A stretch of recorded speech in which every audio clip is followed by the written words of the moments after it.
Hello, Seiiti Arata. So there is this friend of mine who told me earlier this year about an incident in which he regretted deeply something that he did with his family. Now, of course, I'm not going to be saying who he is or give his private life details, but the truth is that he lost control and he did something foolish, okay? 1 month later, he did something pretty similar and he regretted it again. And some time after that, he did it for a third time, and in all these situations, he insisted he would never do it again. However, looking at his track record, we can see that this thing of him saying never again did not prevent him from making basically the same mistake over and over.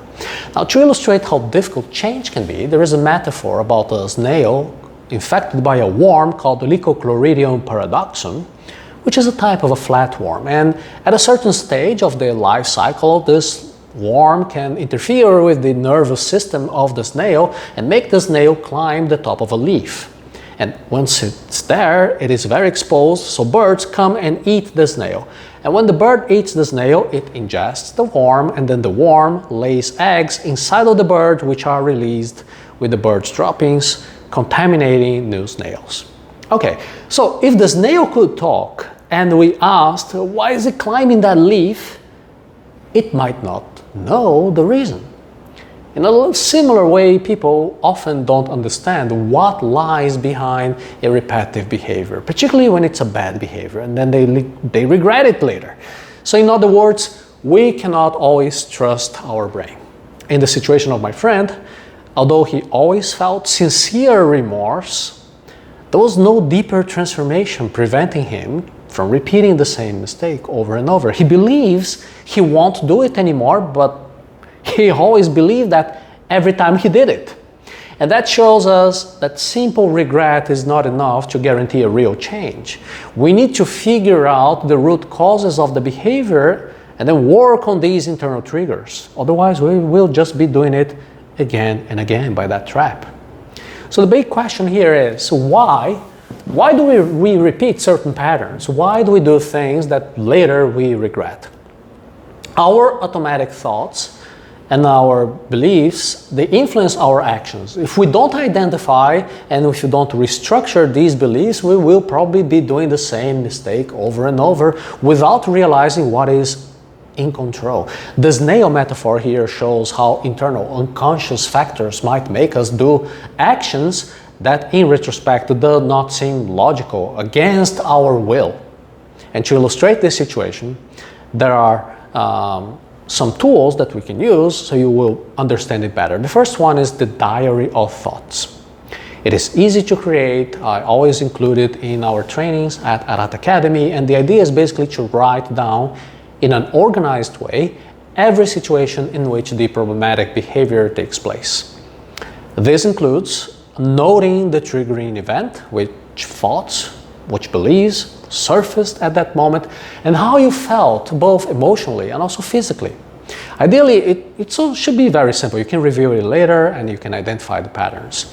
You can do it in a notebook, on an app, on your phone, on a spreadsheet. The key here is to make these records right when the unwanted behavior happens, or if that's not possible, as soon as you can. Okay? For example, imagine that you tend to lose your cool when you have arguments with your partner. You notice that this usually happens towards the end of the day when both of you are already tired.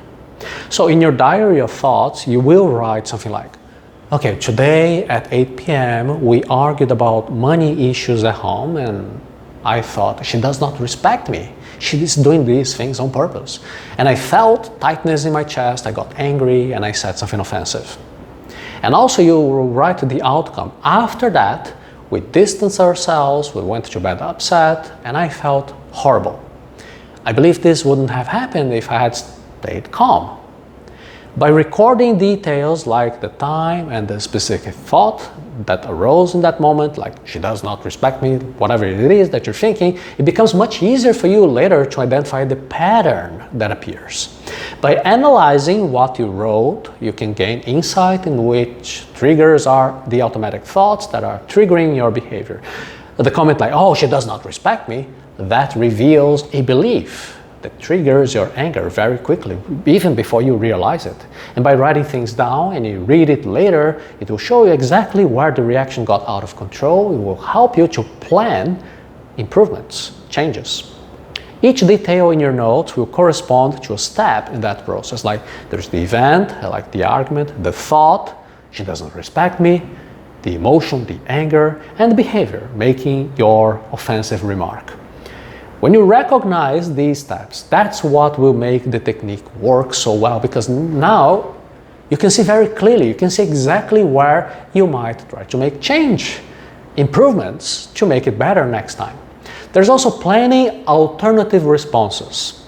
That's another key tool, planning alternative responses, which will help you to prepare in advance for a moment where you might repeat your problematic behavior. But unlike the diary of thoughts, when you're looking back at something that just happened, this is a proactive approach. This technique involves anticipating challenges, circumstances in which your behavior is likely to be triggered. You can imagine which emotions, which thoughts might arise, and you can choose a different response. A response that is better aligned with your goal, what you want to change.